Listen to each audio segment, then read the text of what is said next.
Yan. Ito kami magkabit ng hamba. Pinabarnahan namin yan muna bago pakuan para hindi mapwersa. Kaya pagpapako namin yan sa lisi. Saka na ano ng bakal. Weldingan. Para hindi mabunot. Kahit ano mo dyan, masisira yung hamba pero hindi mabubunot yung mga pako kasi magkasalis yan eh. Tignan nyo guys. Welding namin. Pati pagkakabit niya, welding. Easy lang yan, madali lang gawin. Bago nga pala namin kinabit yung hamba, naka-layout yung walling, naka-layout na yung palitada ng walling kasi doon na itatapos yung hamba. Nakikita niyo yung tanse, babata siya meron. Bawat poste namin may level na lahat yun, reference. Yung reference na ginagawa, lahat po kukunin level. Tingnan nyo guys, yan, iba yan.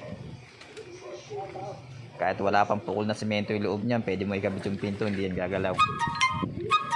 Sana guys may natutunan kahit konti sa mga hindi pa lang marunong ng ganyan